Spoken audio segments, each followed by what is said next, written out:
আসসালামু আলাইকুম। আজকে আমরা জানবো হচ্ছে কার্তেশীয় গুণজ, কার্তেশীয় স্কোয়ার, কার্তেশীয় প্রোডাক্ট যেটাকে বলা হয়। কার্তেশীয় গুণজের সংজ্ঞাটি ঠিক এরকম: দুইটি সেটের উপাদান থেকে গঠিত সকল সম্ভাব্য ক্রমজোড় সেটগুলোই হচ্ছে এক। আমরা এখানে দুইটি সেট যদি বিভাজন করি, সেটা হচ্ছে এ সেট এবং বি সেট হতে পারে, সি সেট এবং ডি সেট হতে পারে।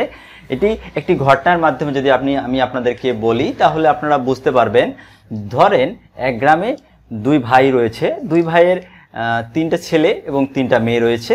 তিনটা ছেলের বয়স হচ্ছে 20, 22 এবং 24, এবং আরেক ভাইয়ের তিনটা মেয়ে রয়েছে, ওদের বয়স হচ্ছে 17, 18 এবং 19। বা ওরা যদি চায় তাহলে ছেলের সঙ্গে যে কোনো মেয়ের বিয়ে দেওয়া সম্ভব। সেটাকে ক্রমজোড় হিসাবে আমরা এখানে উল্লেখ করব।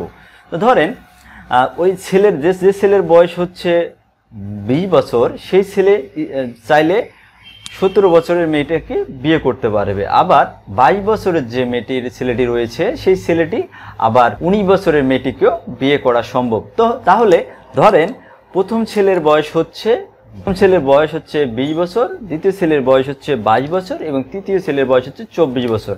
হ্যাঁ, এগুলো হচ্ছে ছেলে। এটা হচ্ছে এ উপাদানে রয়েছে, এবং এটি হচ্ছে বি উপাদানে রয়েছে মেয়েদের বয়স। সেটি হচ্ছে প্রথমটির বয়স হচ্ছে 17 বছর, দ্বিতীয়টির বয়স হচ্ছে 18 বছর এবং তৃতীয়টির বয়স হচ্ছে 19 বছর।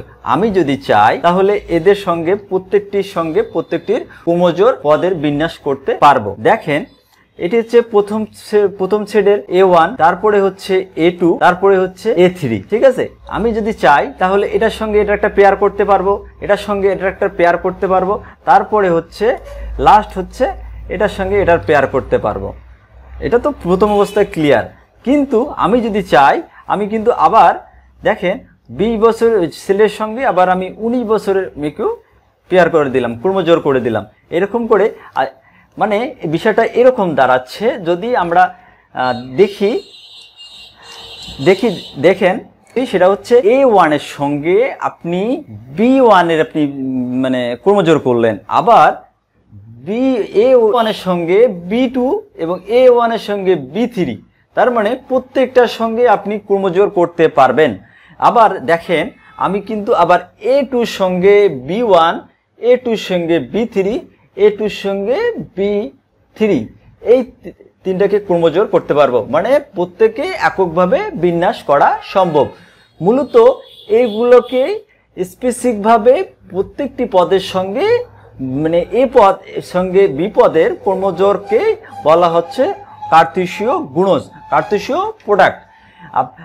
এটা যে সহজ করে যদি বিষয়টা যদি আপনারা একটু বোঝার চেষ্টা করেন, দেখেন আমি সহজ করে দেখেন, এর সঙ্গে এ উপাদানে 1 এবং 2 রয়েছে, বি উপাদানে কি রয়েছে, এ ছোট হাতের এ এবং ছোট হাতের বি রয়েছে।